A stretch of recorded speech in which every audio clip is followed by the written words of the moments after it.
You wake up, no buzz, no plans, no notifications lighting up your screen, just stillness, just you. That quiet feels strange, almost too quiet. And then it hits that whisper of doubt, that pressure in your chest, that ache, not for company, but for proof that you matter to someone. It's not loneliness in the usual sense. It's the absence of noise that used to tell you who you are. Most men aren't prepared for that. They've built identities on being needed, wanted, liked. The silence exposes the cracks. That's the moment most men bolt. They reach for their phones. They text someone they shouldn't. They scroll through distractions just to feel connected, because society told you that silence means something's wrong. We're conditioned to think productivity is noise and silence is failure. And that conditioning runs deep from the moment you could hold a phone. You were taught that presence equals pings, likes, feedback. So the absence feels like irrelevance. But if no woman's texting, if no friend's calling, then maybe you're behind. Maybe you're undesirable. Maybe you're failing. That's the lie. The real failure is not hearing from others. It's never learning to listen to yourself. We measure our worth by the attention we get, not by the foundation we build. But what if the silence isn't a punishment? What if it's a door most men are too afraid to walk through? One that doesn't lead out, but in. Inside that door is the version of you untouched by trends, unharmed by opinions, unshaken by rejection. It's not comfortable, but it's clean, pure. It strips you of everything you borrowed from the world and forces you to meet the man underneath. See? The world taught you to fear solitude, but no one told you what happens when you lean into it, when you stop chasing noise and finally face the quiet. They don't teach that in school. There's no handbook for becoming solid when no one's clapping, but that's the crucible, because here's the truth: the man who embraces his solitude, who walks alone by choice, is not weak. He's dangerous because he's building something no one sees, something internal, unshakable. While others chase reactions, he cultivates direction. When others chase validation, he sharpens his value. This isn't mysticism, it's discipline. This message isn't for every man. It's for the ones who are tired of being picked last, tired of performing for approval, tired of shrinking to fit places they've outgrown. It's for the man who's done running and ready to rise. And rising doesn't always look heroic. Sometimes it's silent, mornings, unanswered texts, skipped parties. But it's upward all the same, in a world of loud opinions and desperate attention. Seeking the man who chooses stillness becomes unforgettable. He's not memorable for his noise, but for his center. His ability to sit in a room alone and not flinch. That's rare. That's valuable. This isn't isolation, it's reclamation. You're not escaping the world. You're returning to yourself. You're no longer running from the silence. You're walking through it, like a man who's finally ready to face the truth. Too many men drift from woman to woman, from job to job, from one shallow friendship to the next, chasing validation like oxygen. They never stop long enough to realize they're starving themselves. But when do you stop and ask, what happens if I stop chasing and just sit with myself? What happens is transformation. In that stillness, something hardens, something clears. You learn how to lead yourself instead of following your feelings. Your mind sharpens your voice, deepens your standards, rise, and here's the paradox. The moment you stop needing others to see your worth, that's when they finally notice. Because the man who no longer seeks attention becomes the man who commands it. Before we dive in, I want you to write one thing in the comments. I choose solitude to forge my strength. Not because it sounds good, but because you're done hiding, because you're ready to stop chasing and start becoming. This is your line in the sand. Type it, own it, and let's begin. Number 1, the fear of silence. You sit in the dark, and for once there's no escape, no alerts, no plans, no one asking for your time, just the sound of your breath and something heavier underneath it. your thoughts. It's in this moment, when the noise dies, that most men realize how long they've depended on distractions to avoid themselves. The quiet isn't just soundless air.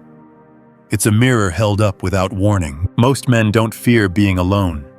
They fear what aloneness reveals, not the absence of people, but the presence of truth, that truth is ruthless. It doesn't negotiate. It doesn't soften.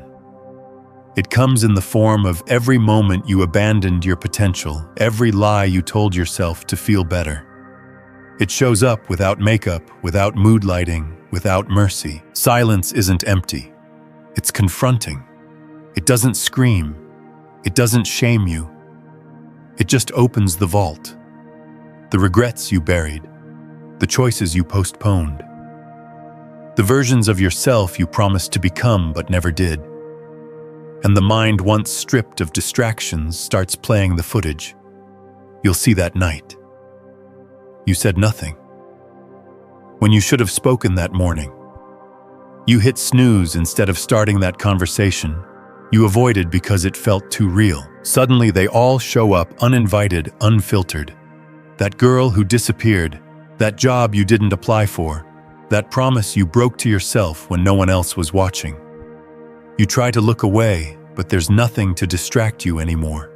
No conversation to hide in, no relationship to drown in, no performance to act out, just you and the truth you've been avoiding for years.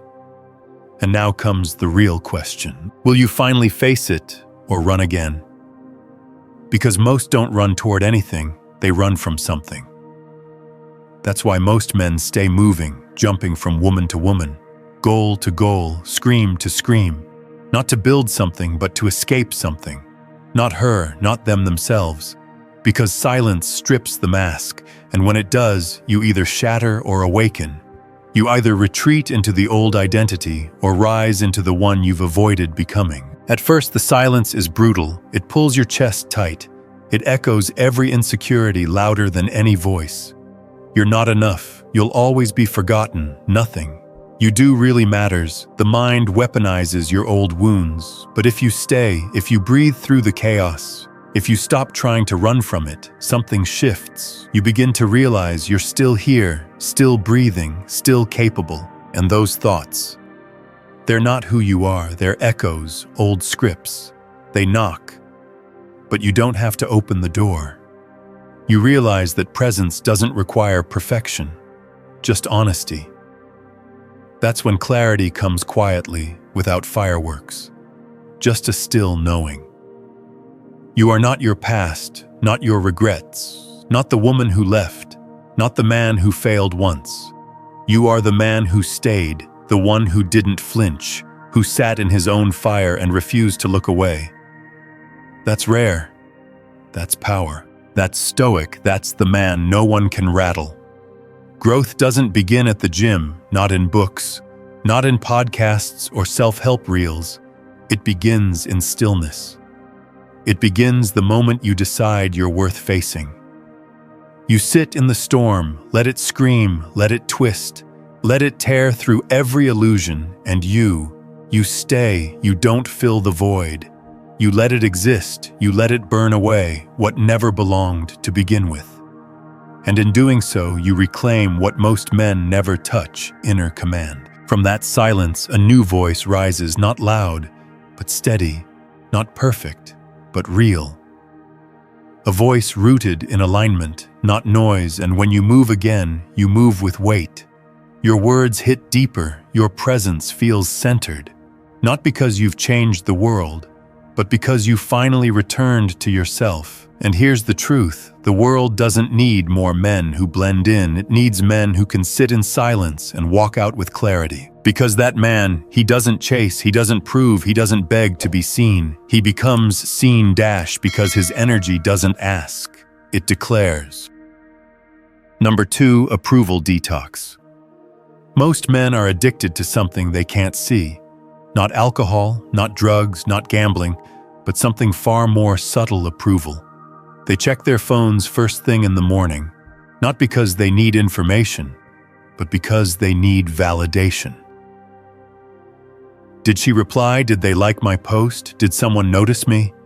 It's become second nature, an unconscious loop, where the reward isn't truth or clarity, but affirmation, even if it's shallow and fleeting. It seems harmless, but it's not. It's neediness disguised as connection, dependency, wearing a smile. And what makes it so dangerous is that it's invisible. There's no flashing warning sign, no bottom of the bottle, no overdose. No one warns you. There's no rehab for it, no intervention. But it eats away at you slowly, because it doesn't just affect what you do, it rewires who you think you are. Approval seeking makes you shrink. You say yes when you want to scream no. You laugh at things you don't find funny. You avoid silence, avoid honesty. Avoid standing alone just to avoid rejection. You start compromising in places that matter. In conversations, in relationships, in the mirror. You think you're playing safe, but in truth you're playing small. You're trading your voice for comfort, your identity for applause, your freedom for belonging. And over time, that need to be liked becomes a prison. You decorate the walls with compliments, but you know you're stuck, trapped in the image others built for you, not the man you were meant to become. The bars aren't made of steel, but of habits, fear, and the echo of what will they think. Here's the truth: approval is a high. It hits quick, then fades, and like all highs, it leaves you needing more attention, more validation, more performance. But eventually, you burn out. Not because you're weak, but because you've been wearing a mask for too long. And masks get heavy. You start forgetting where the mask ends and you begin. But there's another path. It's not easy, but it's real. It begins with a detox, an approval detox. You stop checking your phone every 5 minutes. You stop shaping your opinions to match the room. You start asking harder questions. Am I doing this because I believe in it? Or because I want to be liked? That question alone shifts everything. It creates space for truth. You stop chasing quick yeses. You stop apologizing for having standards. You stop explaining yourself to people who were never listening in the first place. And yes, at first it feels like withdrawal. You feel the silence, the distance, the voices in your head asking, what if they don't like me anymore? What if I'm alone? But you sit in it. You breathe through it. You let the discomfort sharpen you. And slowly, a new voice appears, not loud, not dramatic, but solid. Your voice, the one buried under years of performance. The one that speaks not to be heard, but because it must speak. A voice that no longer negotiates its truth just to earn claps from a crowd that never really saw you. And then comes the shift. You stop texting just to stay relevant. You stop laughing when it's not funny. You start honoring your time, your truth, your peace. People notice, they sense something different, a weight in your presence, a stillness in your eyes. You don't need attention. You carry attention. That's the paradox. When you stop trying to be seen, you become impossible to ignore, because men who chase approval blend in, but men who choose themselves, they stand out, not by volume, but by alignment. You know what you believe, you know what you'll allow, and most of all, you know who you are when no one's watching. That's the kind of man people remember. Not because he was loud, but because he was unshakable. Approval detox is messy. It costs you fake friends, surface-level smiles, temporary applause. But what you gain is everything. You gain respect, not demanded, but drawn. You gain peace, not from hiding, but from standing.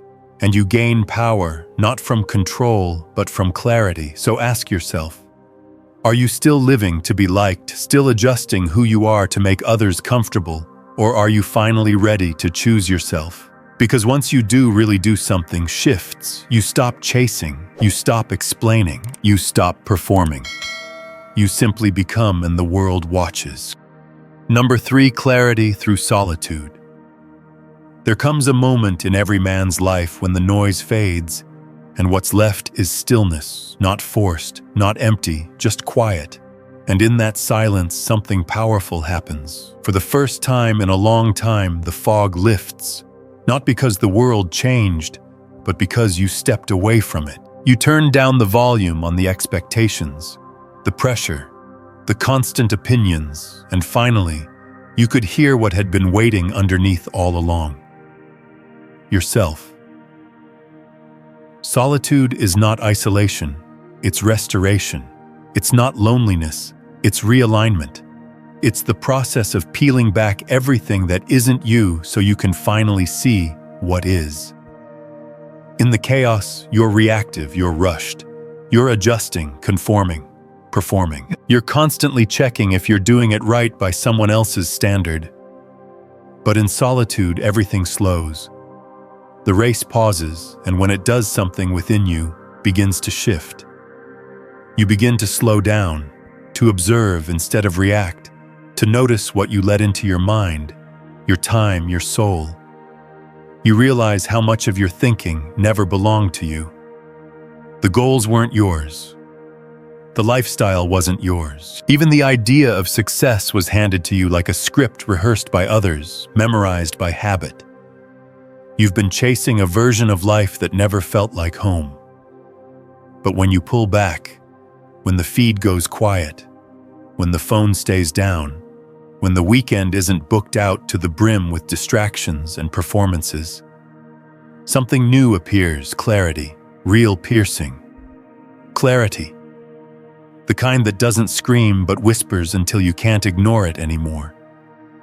You begin to ask better questions. Not what do people expect of me, but what do I truly want? Not how do I fit in, but where do I stand? Not how can I be enough for them, but am I proud of the man I've become? Solitude lets you face those questions without noise, without pressure to answer quickly, without needing approval for your answers. You sit in it, you feel what's been buried, you breathe through what's uncomfortable. You make peace with truths you once ran from. And slowly, the mirror clears. You stop pretending you're fine with things that don't feel right.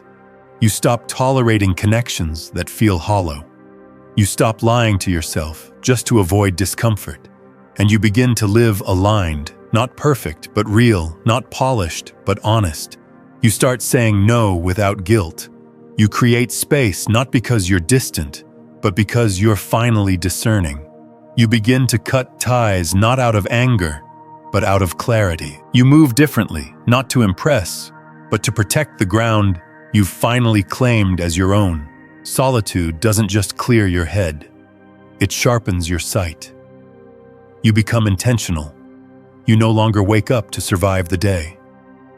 You wake up with direction, your routines match your goals, your circle reflects your values. Your environment becomes a mirror of who you are, not who you were trying to be. And something else shifts. You stop explaining your choices to people who will never understand them. You don't need to argue. You don't need to prove, you simply live. And your life speaks for itself. That's when you realize you're no longer available for drama. You're no longer vulnerable to manipulation. You're no longer influenced by surface-level noise. You're rooted.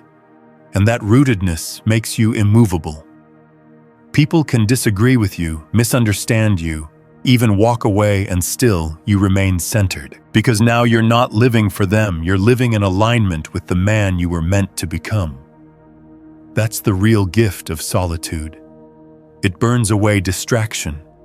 It burns away noise. It burns away the versions of you that were never truly yours. And what's left is a man with peace in his chest and purpose in his stride. He doesn't speak to impress. He speaks because what he says matters. He doesn't chase, he builds. And he doesn't need to be understood because he finally understands himself. So if your world feels quiet right now, don't panic.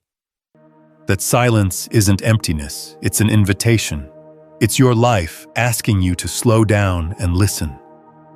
You don't need more attention. You don't need more likes, more replies, more women, or more noise. You need more stillness, more solitude, more moments where you sit alone and meet the man you've ignored for too long, yourself. The man who walks alone isn't broken. He's rebuilding. He's not running from the world.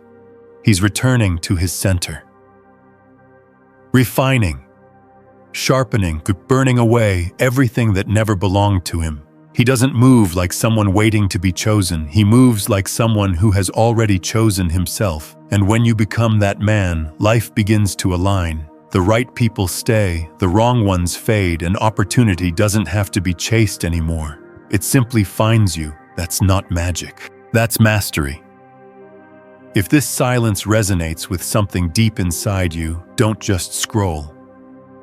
Drop a comment below and answer this. What's one distraction you're ready to let go of today? Then hit like. Not because you were entertained, but because something in you awakened. And subscribe to this channel. If you're ready to build, not noise, not popularity, but clarity, discipline, and quiet strength. Because here at the Stoic Spirit, we're not chasing approval. We're creating men who lead from the inside out.